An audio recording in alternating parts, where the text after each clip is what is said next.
Bienvenido a esta edición de Agenda en 360. En esta ocasión con un tema que nos atañe a buena parte de la población en México y en particular en un estado como Nuevo León. Un estado de trabajo, progresista, donde vivimos a prisa y tenemos ciertos hábitos o costumbres que nos llevan a una mala alimentación.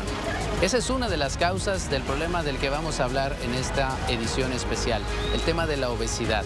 Aunque tiene también otros orígenes, la obesidad tiene sobre todo como razón principal el hecho de que no sabemos alimentarnos. Hoy, a lo largo de esta edición, hablaremos con especialistas que nos hablan del tema, que nos alertan también de qué es lo que puede pasar con nosotros en un país como el nuestro si no hacemos algo con nuestra manera de alimentarnos.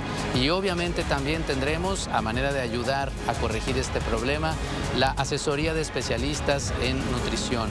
Un punto que puede ayudar también, si usted sigue esta emisión, a aminorar el caso específico, el caso de usted. Bienvenido a esta edición de Agenda en 360. Adelante.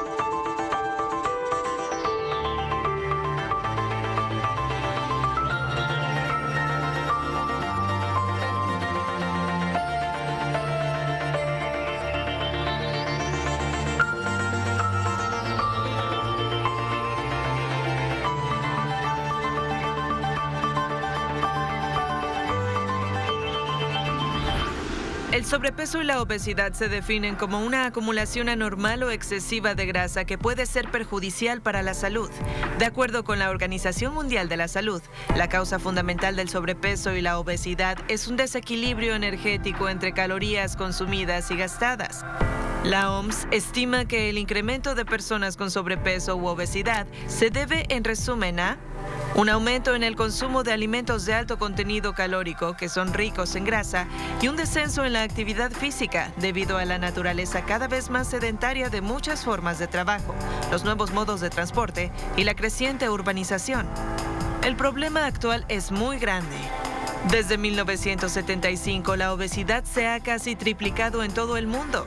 En 2016, más de 1.900 millones de adultos de 18 o más años tenían sobrepeso, de los cuales más de 650 millones eran obesos. En 2016, el 39% de las personas adultas de 18 o más años tenían sobrepeso y el 13% eran obesas. La mayoría de la población mundial vive en países donde el sobrepeso y la obesidad cobran más vidas de personas que por el peso inferior al que corresponde a la edad. En 2016, 41 millones de niños menores de 5 años tenían sobrepeso o eran obesos. En 2016, había más de 340 millones de niños y adolescentes de 5 a 19 años con sobrepeso u obesidad. Actualmente sabemos que México tiene alrededor de 133 millones de habitantes, ¿no? El porcentaje que se tiene actualmente en cuanto a obesidad es que el 70% de nuestra población tiene sobrepeso y obesidad. ¿Verdad? O sea, el 30% estamos en un peso muy sano. Y bueno, esto establece que 7 de cada 10 personas adultas tienen este problema. Y también es para el caso de la obesidad infantil. Ahorita estamos con 3 de cada 10 niños que están padeciendo este problema. Son números muy altos. Claro, son bastante altos. De hecho, estamos ahorita considerados dentro de los países con este problema. Y es la primera vez en la historia que una enfermedad que no es transmisible se declara en alerta epidemiológica. Esta enfermedad, la obesidad y la diabetes, no se transmite a través de nada, ¿verdad?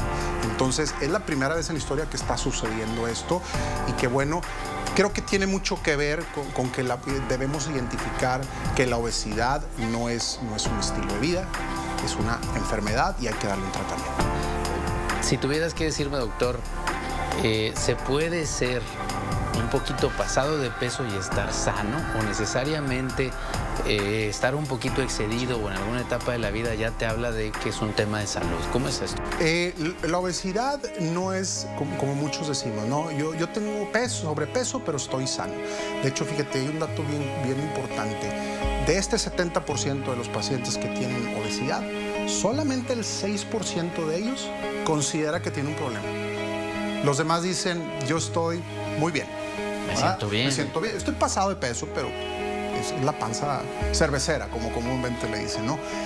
El tener obesidad no es sano, porque es la base de todas las enfermedades.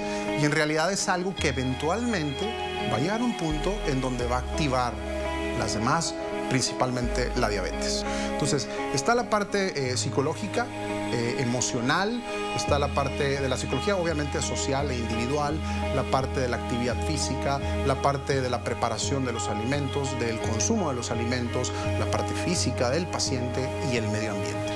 Entonces, todos estos rubros son los que activan la parte de esta enfermedad, la obesidad.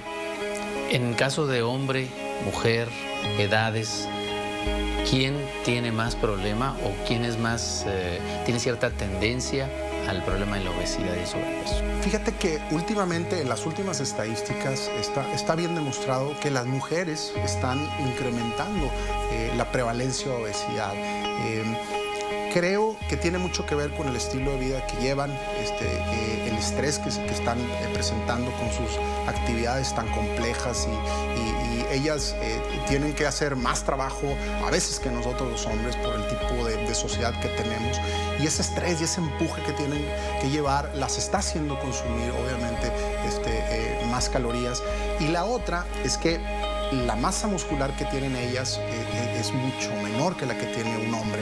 Entonces, consumen menos calorías a la hora de la actividad física, y eso las pone en otro riesgo, y obviamente la cuestión hormonal las pone en otro riesgo adicional para el padecimiento de esta enfermedad.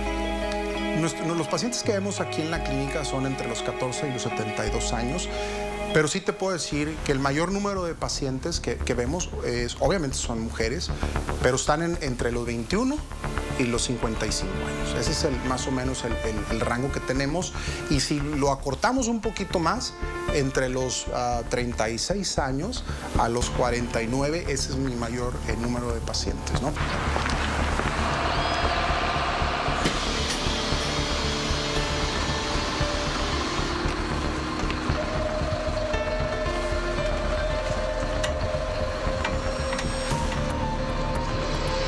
Nunca debemos de comer a llenar. La comida no es para llenar, la comida es para sobrevivir. Entonces, debemos de consumir lo que necesitamos. ¿La ingesta, quién nos la determina? ¿El cuerpo mismo? ¿Cómo darnos cuenta? Esa es otra de las cosas. De repente, por ejemplo, me comenta alguna mamá, oiga, doctor, pero es que mi hijo no quiere comer. Déjalo, ahorita no tiene hambre, eventualmente va a tener hambre. Entonces, cada quien tiene sus periodos, ¿verdad? No forzarlo. Si el niño ya no tiene hambre, no obligarlo a comer.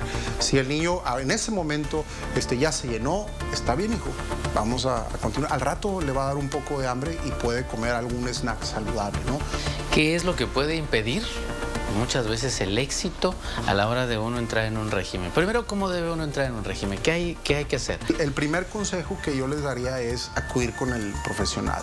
Hay muchas nutriólogas que nos pueden asesorar.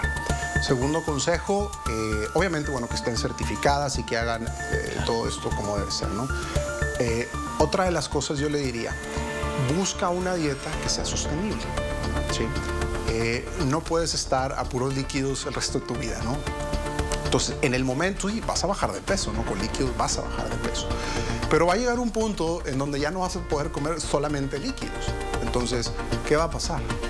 Vas a volver a subir de peso, ¿no? ¿Qué es lo que sucede con muchas dietas? Que de repente, quítate todas las azúcares, ¿sí? Entonces, sí, en el tiempo que estés en el tratamiento, te va a ayudar bastante. Vas a bajar. Vas a bajar. Pero va a llegar un punto en donde vas a suspender la dieta, ¿y qué va a pasar? Vas a volver a subir de peso porque tu cuerpo va a ser como una esponja. Entonces, la dieta tiene que ser sostenible y tiene que ser balanceada, que tú la puedas aplicar a donde vayas, ¿verdad? O sea, que no tengas que decir, híjole, aquí no puedo comer porque no hay esto. ¿Por qué tomamos algunos alimentos desde chicos nos acostumbraron y luego sentimos esa atracción por ellos, como por ejemplo los refrescos azucarados, los refrescos con los que acompañamos la comida.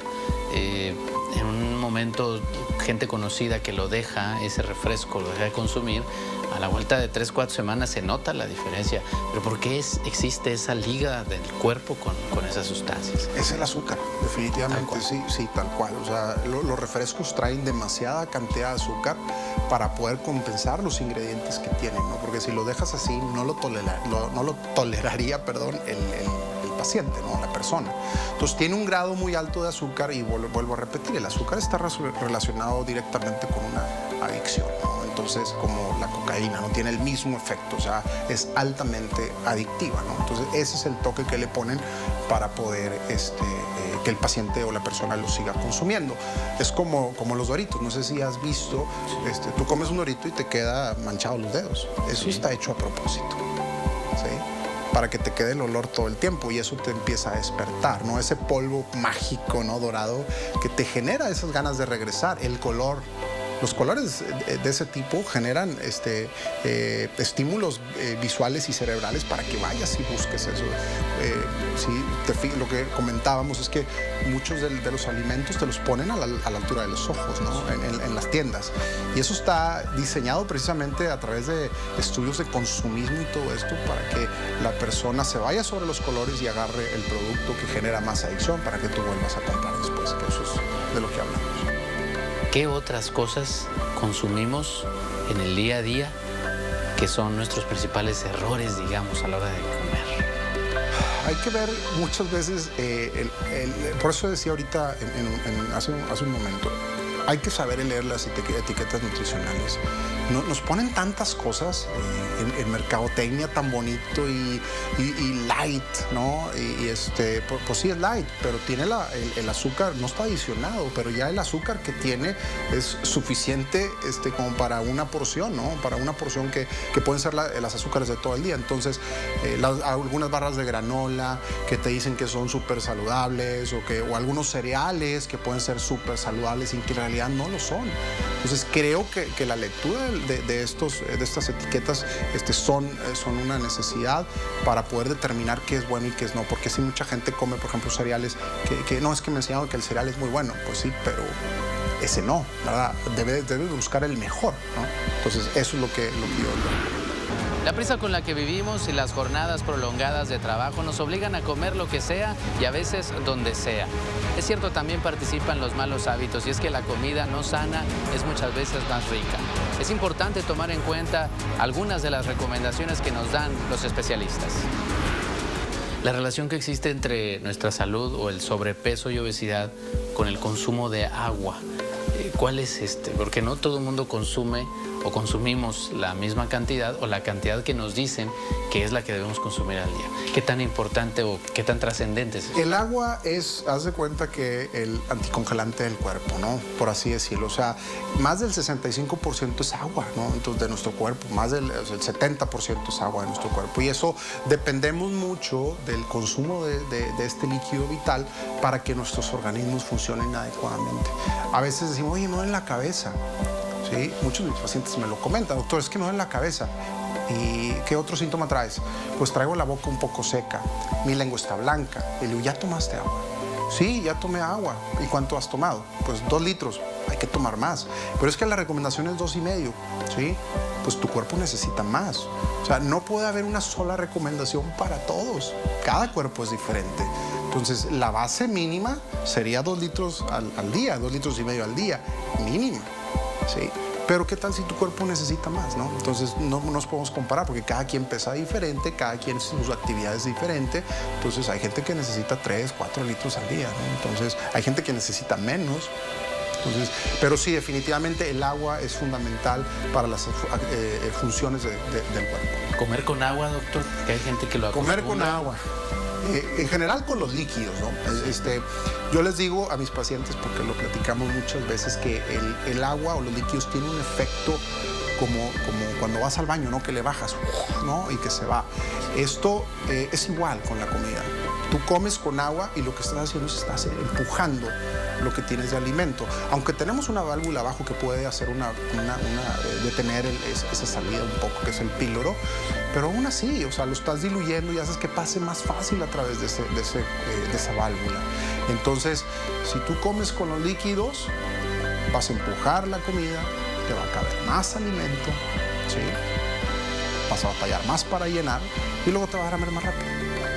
Hay gente que deja, por ejemplo, por sí mismo, sin acudir a ningún lado, de comer aquello que dice, si bajo esto, voy a bajar inmediatamente. Si dejo la tortilla, si dejo de comer carne, por ejemplo, y se agarra comiendo verduras. Eso también es común, ¿verdad? Sí, claro.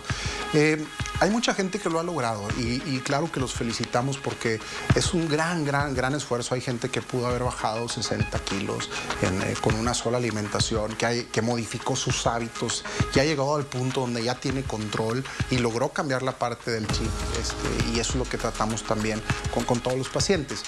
Pero ese porcentaje es muy bajo. Estamos hablando que es el 6% de los pacientes que tienen obesidad. Entonces, porque el resto lo puede hacer, y eso muchos de los que nos están viendo podrán decir, a mí me pasó, yo bajé 20 kilos y ya estoy 21, arriba otra vez. Bajé 21, ya estoy 22, bajé 22, ya estoy 23. Siempre hay un incremento, ¿no? Entonces, eso es lo que sucede habitualmente.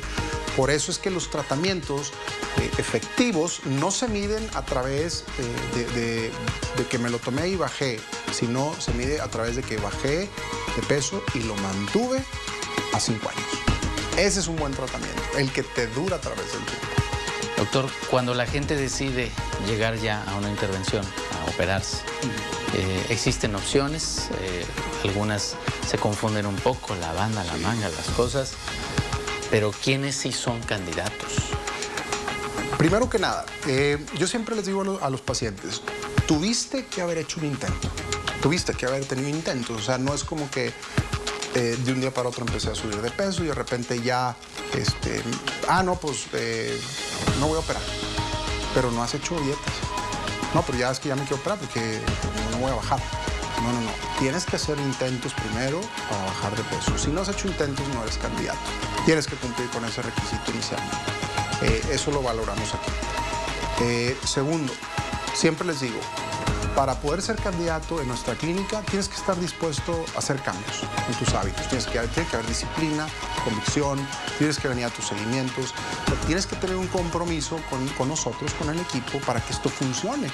Porque mucha gente piensa que la cirugía es como una varita mágica, ¿no? Que te va a tocar y vas a ser eternamente delgado. No es cierto. Digo, ojalá y así fuera, pero la verdad es que nosotros te operamos el abdomen, no te operamos la mente. Y si esta parte no cambia, no va a funcionar. Te va a durar 2, 3 años y luego vas a volver a subir de peso, incluso hasta con un bypass gástrico.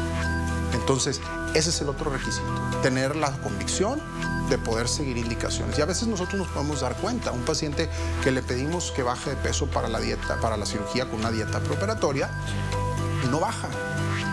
Ese paciente, pues ciertamente como que está batallando, hay que mandarlo con psicología para apoyarlo, ayudarle. ¿Qué es lo que está pasando? Entonces, ese sería, por ejemplo, una alerta, ¿no? De que no va a cumplir con lo que necesitamos.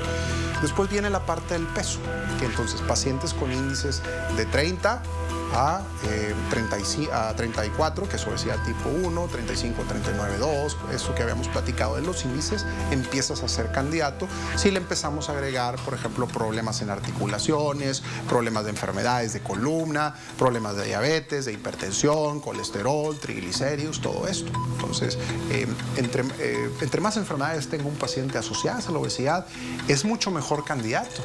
Una paciente me decía una vez, es que doctor, yo tengo diabetes, no soy candidato a una operación. Al contrario, eres muchísimo más candidata porque podemos hacer que la enfermedad entre en remisión. Era muy incómodo o llegar de repente, vamos a tener clase de antropometría, se traen leggings y blusitas sin mangas y yo, no gracias, falto ese día, no falto, trueno la materia, no la trueno. Siempre fue como mucho el tabú de hablar sobre mi peso, más siendo nutrióloga. Cuando ya salgo de la carrera empecé a trabajar en hospital y después me fui a un servicio de alimentos que daba servicios a hospitales, a un comedor industrial, y empecé a ganar un poquito más de peso Y cuando me quise aventurar a poner un consultorio yo sola, dije, ¿cómo voy a poner un consultorio con esta imagen que estoy dando? Siempre he tenido problema con el sobrepeso. La primera dieta que yo hice fue alrededor de los 9-10 años. Mi mamá preocupada obviamente por el sobrepeso me ponía a dieta y todo, y yo creo que de ahí para adelante siempre estuve a dieta toda la vida, ¿no? Entonces, en nuestra casa tenemos muy buenos hábitos, no había tortillas, no había todo, pura leche light y cuestiones de ese tipo. A medida que fui creciendo, yo me metí a estudiar nutrición y me gradué en el 2011 de nutrición en el Tec Milenio. Y antes de eso, yo me fui a vivir a Estados Unidos un año. Me fui pesando 68 kilos y regresé a 92. En un espacio de 9 meses me aumenté 30 y tantos kilos. Entonces, al regresar ya tenía un problema metabólico. Mis hormonas no estaban estables, no estaban produciéndose correctamente, por lo cual yo no podía bajar de peso correctamente. En ese entonces yo tenía 19 años y como buena chava de 19 años me valió el tratamiento, no seguí indicaciones y seguí en este proceso de subir y bajar de peso mucho, fluctuaba mucho mi peso, afectando todavía más las hormonas. Entonces, ya el último año, yo creo 2017, fue para mí el año decisivo porque yo ya empecé a tener problemas de salud. Siempre había sido la gordita buena onda, la gordita bonita, pero nunca había tenido ningún problema de salud. Y ya en el 2017 fue cuando realmente empecé a sentir los estragos. O sea, era un dolor horrible de rodillas, tobillo y cadera todos los días al salir del trabajo. Problemas de insomnio, problemas de migraña, me dolían los huesos al dormir. Entonces yo me despertaba con los brazos dormidos y los huesos que no los aguantaba en ninguna posición en que durmiera. ¿Qué edad tenías? 29, 30.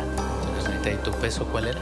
Estaba como en 89, 90 y de repente pum, me fui para arriba con un tratamiento que me dio una doctora, una ginecóloga, y aumenté en un mes aumenté 6 kilos. Entonces a partir de ahí me fui para arriba, para arriba, para arriba. Fui prediabética. Empiezo a tener problemas de presión alta un día, presión baja el siguiente y un descontrol completo, ¿no? Ya estaba teniendo problemas hormonales al punto de que mi regla era muy irregular y ya yo estaba, ¿qué onda? ¿Qué está pasando? Entonces pido auxilio, conozco a un doctor que yo le digo mi ángel de la guarda, un ginecólogo que me empieza a hacer como más preguntas y más preguntas, a ver, y esto, y aquello, y desde cuándo, y una listota de estudios, y vamos a ver qué tienes, y no sé qué. Entonces me descubre un síndrome de ovario poliquístico, que es un síndrome que te afecta todo a nivel hormonal y como consecuencia puedes tener quistes, pero los quistes no son el problema, sino las hormonas. Yo te puedo decir fielmente que hoy por hoy creo que no hay una persona obesa que sea feliz. El típico gordito buena onda y el gordito happy y el gordito chistoso, esa es una pantalla, completamente. Porque es bien feo estar a puerta cerrada y decir, hoy no voy a salir porque cuando salgo con mis amigas de antro, a todas las sacan a bailar menos a mí. Hoy no quiero salir porque va a estar el chavo que me gusta y no tengo ropa que se me vea bonita. Si me explico, hoy no voy a salir porque a lo mejor un día una amiga me invitó al gimnasio y voy al gimnasio, estoy en la máquina y volteas y están dos flaquitas viéndote así con cara de... ¿Sí? Entonces, aunque la gente más cercana te trata con cariño y como quiera hay esa diferencia, siempre la va a haber. Y es algo que te das cuenta hasta que empiezas a bajar de peso. La gente te dice, siempre has sido bonita, siempre has sido muy alegre, pero ahorita brillas. Y es porque la percepción y el trato de la gente también cambia. Y simplemente te puedo decir que hasta en una entrevista de trabajo te descartan, o sea, por tu físico, y es algo que dices tú, oye, a lo mejor soy la más preparada, pero pues no cumplo con el requisito de la imagen que tú buscas y pues está válido, tú tienes tus cuestiones y tus estándares y pues yo tengo los míos, pero todo eso se nota mucho y cuando empiezas a bajar de peso se nota más. Pero siendo tú muy guapa, la autoestima de cuando eras la gordita, la buena onda, cuando estabas en privado contigo misma, si no te entendí mal, no existía esa alegría. No, es una careta que te pones, es algo con lo que tienes que salir, o sea, porque si no, pues yo tenía la decisión, ¿no? De ser la gordita quejosa y la gordita llorona, o ser la gordita buena onda, la que invitan a todos lados, la que como quiera incluyen. Pues cuál quería ser, pues la que incluyera. La frase favorita de mis abuelitos toda mi vida fue, estás tan chula, adelgaza tantito, si estuvieras más flaquita. Y yo, pues sí, pero o sea, chula siempre he sido. O sea, y valgo lo mismo, pesando 97,400, que fue lo que pesaba cuando me operé, o pesando 60 kilos, que es lo que peso hoy, ¿no? Pero, claro, a punta de preocupación. la enfermedad, porque hay que tratarla como una enfermedad de la obesidad, es algo multifactorial. O sea, está cañón que alguien diga, es que pues cierra la boca y ponte a hacer ejercicio. Pues es que eso hice mucho tiempo y no se logró nada, ¿sí? O sea, estamos hablando de que ya tenía, imagínate, un equipo de 5 personas apoyándome de todos los francos y no se lograba la pérdida de peso. Entonces me opero y forzosamente la cirugía que yo me hice, que fue un bypass, tiene 3 mecanismos de acción. Y eso ayuda a que yo empiece a bajar de peso sí o sí, ¿ok? Porque tenía la restricción, la cuestión hormonal, la cuestión malabsortiva. Entonces empiezo a bajar de peso y mis hormonas empezaron a acomodar. Entonces yo hoy por hoy, yo no tomo ni medicamentos, ni nada para las cuestiones migraña, se me quitó la migraña, nada para el insomnio, o sea, me olvidé. Yo no tomo nada, yo creo que si acaso me da un dolorcito de cabeza una vez cada 4 o 5 meses y me tomo una pastilla. Pero me olvidé de los medicamentos. Ya no me siento esa señora de 60, 70 años atrapada en un cuerpo de 30. Yo creo que nunca es tarde. Es toda mi vida yo decía, cuando adelgace me voy a comprar tal cosa. Cuando adelgace me voy a pintar el cabello así. Cuando adelgace me voy a cortar el cabello porque ahorita no, que estoy muy cachetona. Cuando adelgace, bueno, ¿y cuándo vas a adelgazar? Entonces, el punto número 1 yo creo es tomar el toro por los cuernos y decir, tengo una enfermedad que se llama obesidad. Esta enfermedad puede estar causada por muchos factores emocionales, sociales, de enfermedades como la mía, que era una enfermedad metabólica, de muchos psicológicos y demás. ¿Cómo identificar cuál es la causa? Acude a un profesional. Habemos mucho comedor compulsivo emocional que nos lleva a esa obesidad y tienes que atenderlo para poder adelgazar. Yo creo que todos hemos pasado por ahí. Así como te han dicho, he hecho la dieta de la luna, de la manzana, del repollo, del ayuno, el detox, todo. A mí un detox me mandó, pero a la lona porque reboté 30 kilos. Entonces, no hagan dietas milagros.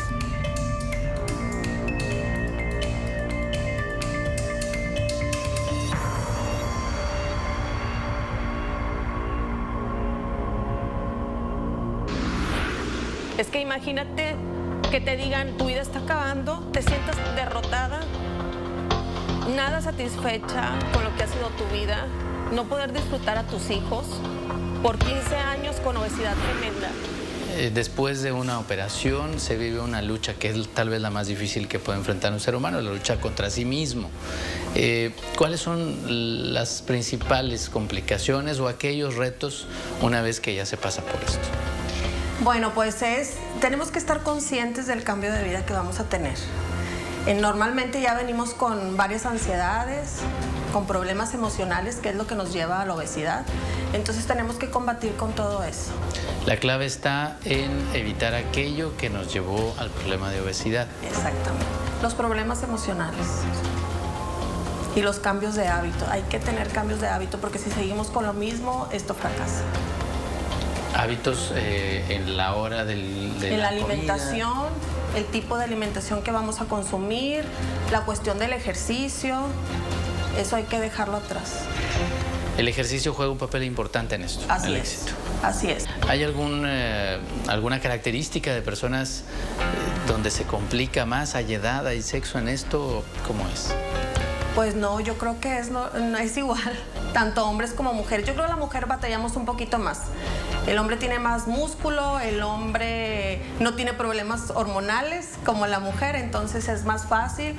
También el hombre no tiene tantas críticas como la mujer. La mujer siempre tiene los ojos encima, tanto de la familia como las amistades. De hombres y mujeres, de amigas y no amigas. Así es.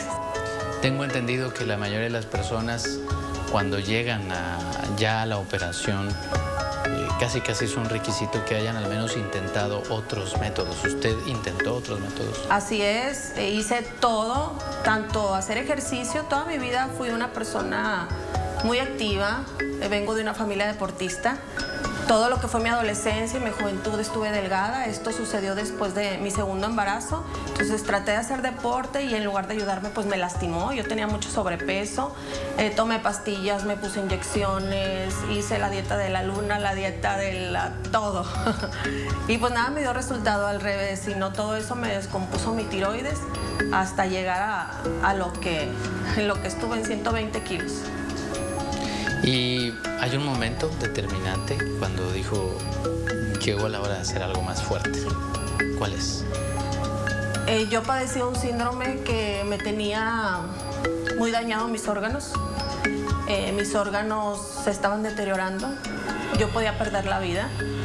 Y ahí fue el momento que pues, no sabía que existía o que tanto me podía ayudar una cirugía bariátrica.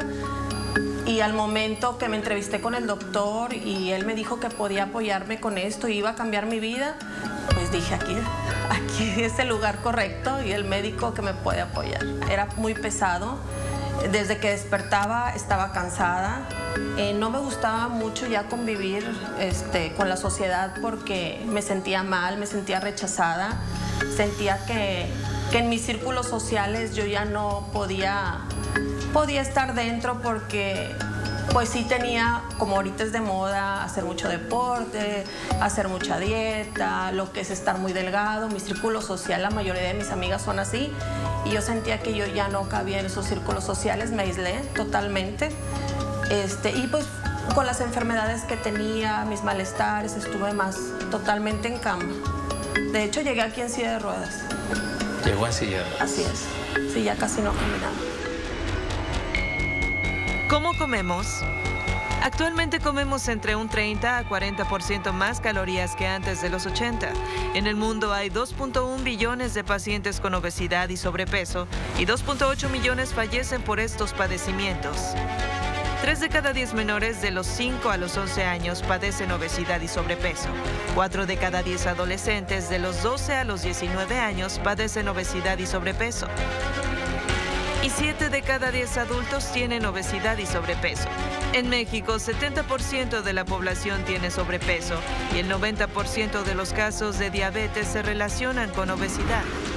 Bueno, estamos en esta ocasión con una especialista en estos temas que estamos hablando en nuestra emisión de este sábado y hemos querido precisamente quitarle unos minutos para hacerle algunas preguntas básicas que seguramente usted que está viendo esta emisión tiene. Tal cual como hay dudas concretas o dudas comunes, es como le vamos a preguntar, doctora. Lo primero, lo básico que yo le quiero preguntar es ¿cómo comemos nosotros? Es decir, ¿qué es lo que hacemos mal comúnmente los que nos alimentamos en una ciudad como esta, en los horarios y con las costumbres? Sí. Bueno, normalmente lo que vemos mucho en la consulta es, en primer lugar, el uso de alimentos industrializados. Es muy común que siempre andamos a las carreras, entre el tráfico, las mamás de que recogen a los niños, regresa y demás. Entonces, tienden mucho a comprar cosas fáciles, cosas rápidas, que no demanden más tiempo. Entonces, ahí en esos productos industrializados generalmente encontramos ingredientes que no nos van a ayudar a conservar nuestra salud, incluso la pueden perjudicar, como es el caso de los azúcares, las grasas, los alimentos altos en sodio. Entonces, yo creo que muchos de los problemas están ahí y otra parte importante es la educación de los pacientes. Muchas veces en la consulta nos refieren de que no, pues si me comí la ensaladita, perfecto, pero con bastante aderezo, o me comí el pescado, pero acompañado de una coca. Entonces, esos detalles hacen mucha diferencia en la alimentación de los pacientes, además de la falta de ejercicio, que llevamos una vida pues bastante sedentaria. Bien, ya platicamos un poco de lo que comúnmente hacemos, que es tomarlo primero por las prisas, por la forma de vida de una ciudad como la nuestra. Sabemos qué alimentos son los que no debemos consumir y también creemos saber aquello que sí. Hay algunos... sin saber, nosotros lo vemos, algunos productos que dicen, bueno, que este es para dieta, o esto porque tiene granola, si lo como ya estoy haciendo bien por mi alimentación. Hasta cierto punto puede ser verdad, pero también hay algunos errores que cometemos al respecto, ¿no?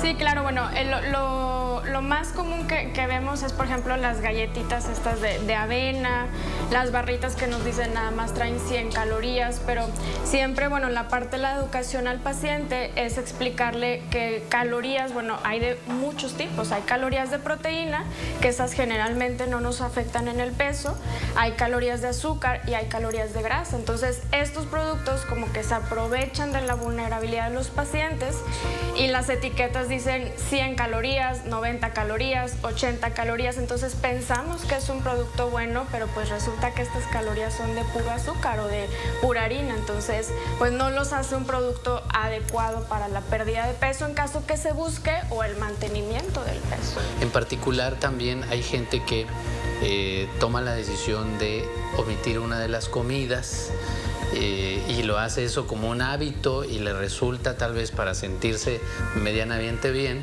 ¿Qué tan real puede ser algo así? ¿Qué tan bueno puede ser? El omitir las comidas, bueno, definitivo que, digo, en mi experiencia no se recomienda. Nuestros cuerpos están preparados con un gen ahorrador. O sea, si al cuerpo le decimos por un tiempo prolongado que no hay alimento, por ejemplo, 10 horas, 15 horas sin comer, la siguiente comida el cuerpo la va a buscar guardar, porque es como si decirle, pues no sé si vas a volver a comer en 10 horas, en 15 horas, entonces mejor te lo guardo para poquito a poco irte liberando energía. De hecho, muchos de los pacientes en consulta nos dicen, es que no sé por qué tengo obesidad o tengo sobrepeso si no ceno.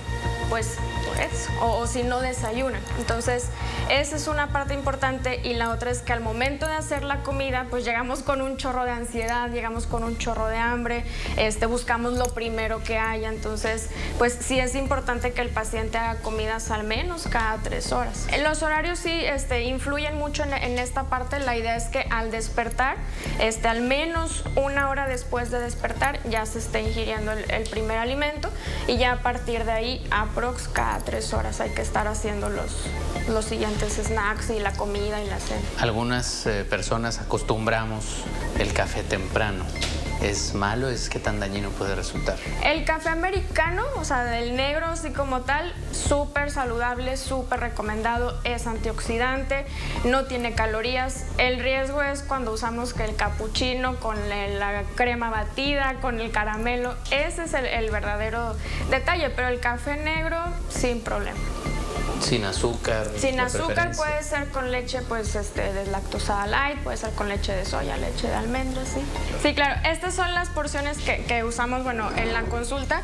Esto representa más o menos, es una taza de fruta. La idea siempre es que el paciente consuma la fruta completa, que no la haga licuados o que no la haga en aguas, porque al mantenerla completa ocupan un poco más de digestión. Entonces el paciente se mantiene sin hambre más tiempo. Cuando le hacemos agua, pues fácil pasa por el estómago y al ratito traemos hambre. Además, normalmente cuando hacemos un agua o un jugo no ocupamos esta porción, se ocupan 2 o 3 tazas de fruta. Entonces, esta es la idea como que les enseño a los pacientes con las frutas. Y la combinación de alimentos que ahorita platicamos, bueno, equivale a la proteína que ellos pueden usar. Más o menos un paciente adulto debería de comer lo que cabe en dos palmas de la mano aproximado, depende pues del ejercicio, del peso. 2 porciones como esta. 2 porciones como esa, ajá, okay. Que es lo que equivale a la palma de la mano. Y la idea es que lo acompañen siempre con vegetales.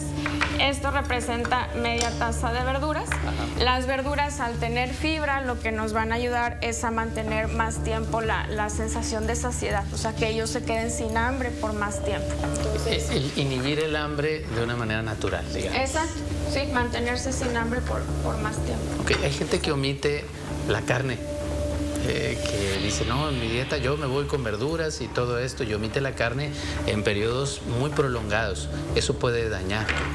Pues si está supervisado por un profesional de la salud que balancee las dietas, por ejemplo, la proteína la podemos obtener de la combinación de leguminosas, lo que sería frijoles, lentejas, garbanzo, con carbohidratos, por ejemplo, papa, tortilla, tostada, arroz.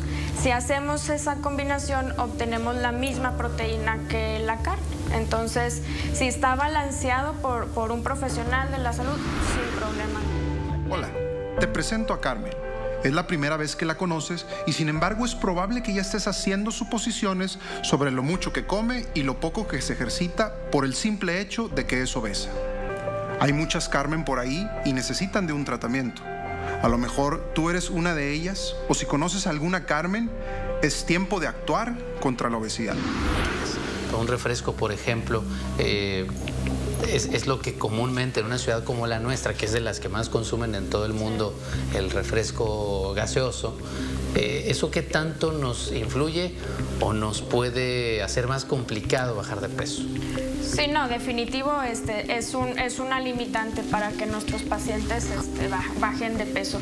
Ahorita nosotros estamos en los primeros lugares de obesidad, ya tenemos años aquí, y también en la incidencia de diabetes. Entonces, el azúcar, lo que pasa, yo como les explico a los pacientes, es como si fuera gasolina para el cuerpo. O sea, el azúcar lo que va a hacer es que el cuerpo se va a querer mover, va a querer gastarlo, y si somos una persona sedentaria, ese azúcar, como no se utiliza, se va a guardar y se va a guardar y se va a guardar. Entonces el paciente empieza a subir de peso, a subir de peso, a subir de peso. Entonces, definitivo, ahorita la mayoría de los productos, o sea, el refresco, galletas, incluso he visto paquetes de como surimi con azúcar añadido, porque el azúcar lo que hace es potencializar el sabor, o sea, agregan azúcar para que el sabor sea más intenso. Entonces ya la mayoría de los productos lo contienen, y es una de las causas de que nuestros pacientes pues luego batallen con la pérdida de peso. Si yo me tomo un refresco, una cantidad como esta, por ejemplo, digo, es un gusto culposo para mucha gente al día, ¿cómo puedo balancearlo o contrarrestar lo que me provoca una cosa así?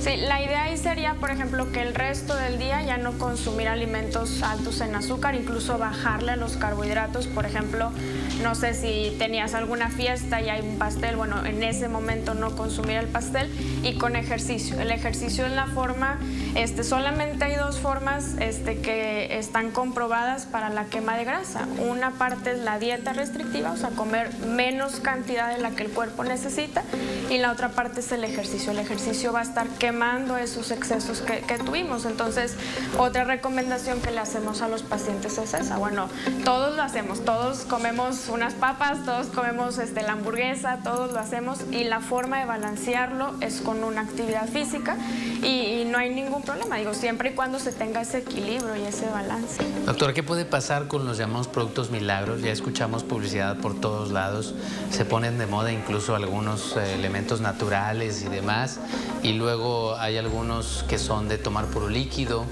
y en general escuchamos casi siempre lo mismo, es esto sin dietas, sin hacer ejercicio, sin esfuerzo, y en un tiempo y sin esfuerzo, que es música en los oídos de quienes enfrentan este problema. ¿Cuáles son los principales riesgos o lo que tú has visto que le ha provocado a la gente este tipo de opciones? Lo principal es que, bueno, es el engañar al paciente, o sea, es venderle una información que puede dañar peligrar su vida, su salud. Entonces, lo que vemos mucho es que sí, a lo mejor el paciente baja 5 kilos en una semana, baja 6 kilos en 2 semanas, pero el rebote es el doble, o sea, baja 6 kilos y sube 12, o baja 5 y sube 10. ¿Por qué? Porque no están enseñando al paciente realmente a comer. O sea, el paciente puede llevarse una dieta, estas que se pusieron de moda, las detox, que eran a base de jugos de verduras, de caldos, la puede llevar por una semana, pero al regresar a su dieta habitual, o sea, no es factible y nadie es sostenible que mantenga esa dieta más de un mes. Entonces, al regresar a su dieta normal, pues el paciente no sabe comer y vuelve a sus viejos hábitos, y el peso es pues el doble de lo que se recupera. Entonces, sí nos ha tocado pacientes que incluso han llegado a problemas de tiroides, o sea, desarrollan hipotiroidismo de tantos medicamentos que toman pues que intentan bajar de peso, que bueno, ahí como decimos, o sea, estos productos endulzan el oído del paciente vulnerable, o sea, le dan las palabras que quieren escuchar. Sí, realmente se ve más la problemática en mujeres que en hombres, porque las mujeres se tienden a ser un poco más emocionales y se permiten también vivir un poco más la emoción, y sobre todo pues está en la sociedad también esta parte de que la mujer debe llenar un estereotipo social en cuanto a la figura, en cuanto a la forma, en cuanto a las expectativas. En el hombre también últimamente se ha visto visto aumentado este estereotipo en el cual está la búsqueda de delgadez, pero sin embargo afecta más en mujeres que en hombres. Sí, ahorita es mucha la presión social acerca de las exigencias, en la cual no solamente en la apariencia, sino también en lo que debes de demostrar ser, incluso en cuestiones también de las redes sociales, en cuántas veces haces una publicación y tienes tantos likes, tienes tantos seguidores. Entonces pues es una pandemia toda esta situación que afecta tanto al hombre como a la mujer, y lo vemos incluso desde los niños o niñas que también están teniendo graves problemas con respecto a llenar esos estereotipos de lo social, y que se ven involucrados, por lo tanto, en manejar estas emociones, esta frustración, esta ansiedad, y van recurriendo a la comida como un remedio de manejar esas emociones. Cuando he intentado hacer dietas y que ya lleva toda una historia de mismas, y que empieza y no logra bajar de peso, la rompe fácilmente porque le entra la ansiedad o por el ambiente social también en el que está, pues obviamente es cuando necesita pues checar ir con un especialista precisamente pues para ver qué es lo que está en ese momento la persona pasando, ¿no? Nosotros somos lo que pensemos, creamos también acerca de lo que nosotros estamos pensando. Obviamente pues viene toda una realidad, toda una historia que viene desde nuestra infancia, que se va desarrollando, pero también con nuestras propias expectativas, con las expectativas sociales, con esta también que hablábamos hace ratito con respecto a los estereotipos de la delgadez, de la belleza. Pues obviamente la persona se va precisamente cuestionando eso. Pues imagínate, el niño está en una etapa en la cual está construyendo su identidad. Entonces muchas veces la identidad también se va construyendo en casa, en la escuela y obviamente en nuestras relaciones sociales. Y si esas personas que me van ayudando a construir mi identidad me están valorando nada más en relación a mi cuerpo, pues obviamente empieza a tener problemas en relación a la autoestima. Ahí puede haber también una cuestión de bajo rendimiento escolar, el niño está retraído, puede mostrarse también incluso agresivo. Y es muy común ver que los niños que fueron bulleados, después ellos se convierten precisamente en las personas que son ahora violentas o hacen bullying hacia otros, porque es como una manera en la que ellos aprenden también a defenderse. Entonces sí deja secuelas pues importantes desde la infancia, porque parece que al niño se le está diciendo que solamente su valor como persona radica en su peso y en su manera de alimentarse. La manera en que el niño se está comunicando, si el niño empieza a retraerse, si el niño empieza a bajar de calificaciones, si el niño empieza también a tener conductas violentas hacia compañeros de su edad, incluso hacia los niños de la escuela, yo creo que son señales claves e importantes como para que los padres de familia se acerquen a sus hijos y pregunten y le cuestionen qué es lo que le está viviendo o qué está pasando. Pues yo creo que entre más se acerquen a los profesionales de la salud mental y se den cuenta que no solamente es ir a hablar, a recibir un medicamento y me voy, en el caso de psiquiatras, o simplemente me siento y hablo y me voy, sino simplemente que también tienen que tener este clic con la persona con la que asisten, es muy importante, para que entonces pues te voy a confiar a ti pues los problemas que tengo, los secretos que a lo mejor nadie sabe, o quiero que me ayudes a encontrar qué es lo que me está pasando. Entonces, pues yo creo que esta confianza que se da desde un primer momento es fundamental, y que se den el tiempo y la oportunidad precisamente de ir con un psicólogo terapeuta para que precisamente puedan ver los beneficios de la misma. Porque si hay mucho estigma, piensan que nada más el psiquiatra es para gente que está muy trastornada, y el psicólogo yo voy cuando realmente ya las cosas se me salen fuera de control. Y muchas veces es trabajar desde la prevención, y yo creo que ahorita ante el problema de la obesidad que estamos precisamente enfrentando a nivel mundial, pues es trabajar la parte preventiva, pero pues hay muchas situaciones que, tanto desde lo social, desde los prejuicios, estereotipos. La obesidad es la pandemia del siglo XXI, es decir, es una epidemia a nivel mundial. México ocupa el primer lugar de obesidad infantil en el mundo y el segundo lugar de obesidad en el mundo en adultos. Es un problema serio de salud pública. Nuevo León no es la excepción. En términos generales, 7 de cada 10 adultos, 4 de cada 10 adolescentes y 3 de cada 10 niños padecen sobrepeso u obesidad. A partir del año de 1980, cuando un servidor era residente de la especialidad de pediatría en el hospital universitario, los pacientes que llegaban al hospital más frecuentemente eran pacientes desnutridos. Hoy, los pacientes que vemos, los niños y los adultos que llegan al hospital son pacientes con obesidad. Aquel niño obeso era un niño lleno de vida. Hoy aquel niño obeso es un niño que tiene problemas en la salud. La causa de la obesidad es multifactorial.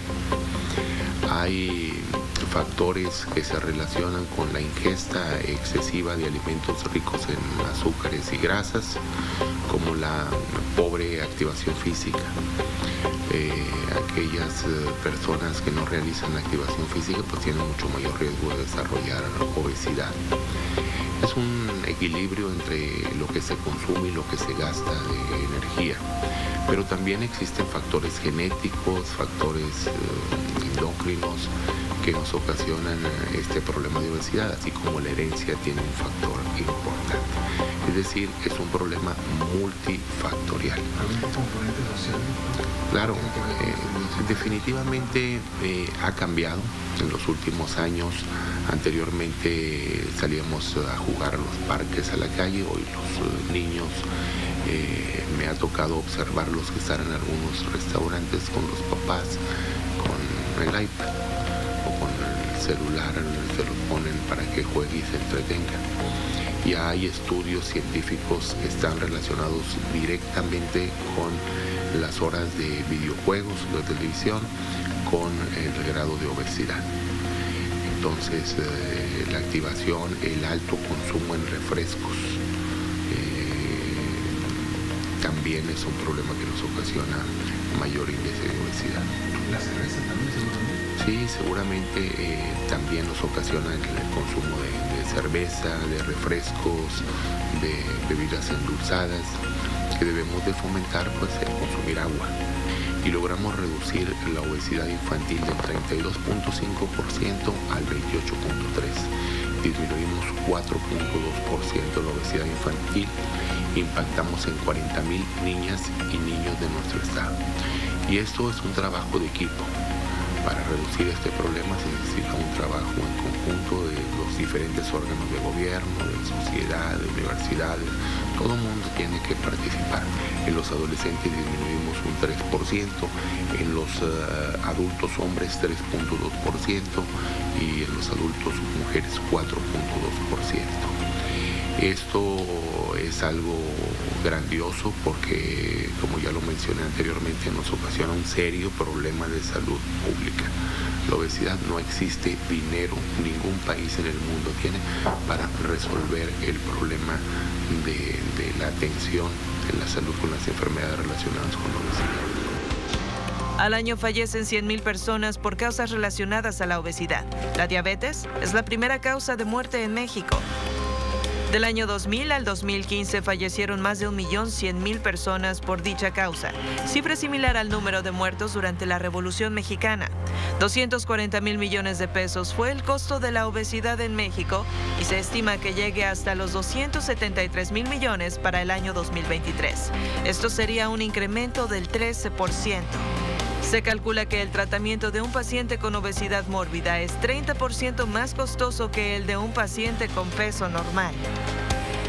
Además de estos pacientes que tienen diabetes, 47% padecen hipertensión y 42% con niveles excesivamente elevados de colesterol o grasas en la sangre, lo cual incrementa más el costo por paciente.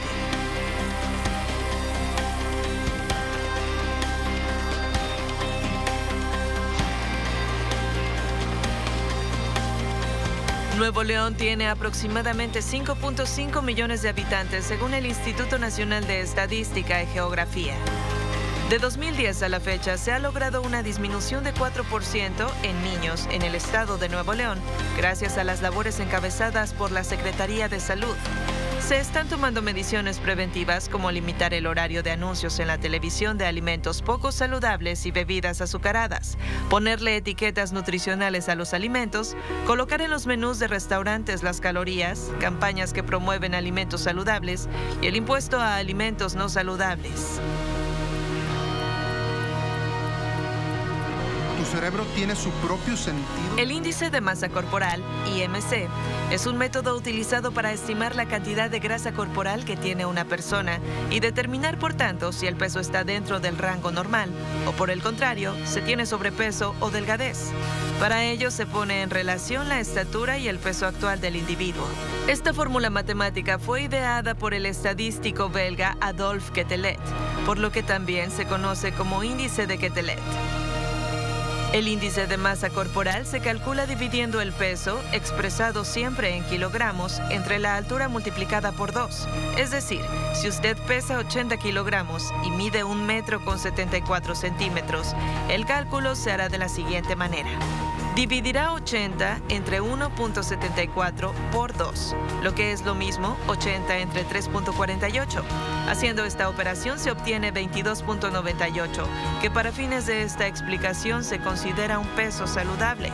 Un índice de masa corporal de 15 o menor se considera delgadez muy severa. Entre 15 y 15,9, delgadez severa. Entre 16 y 18,4, delgadez. Entre 18,5 y 24,9 se considera un índice de masa corporal saludable. Entre 25,0 y 29,9, sobrepeso. Entre 30 y 34,9, obesidad moderada. Entre 35 y 39,9, obesidad severa. 40 o más, obesidad muy severa u obesidad mórbida. Así llegamos al final de esta edición de Agenda en 360, donde abordamos el tema de la obesidad y el sobrepeso.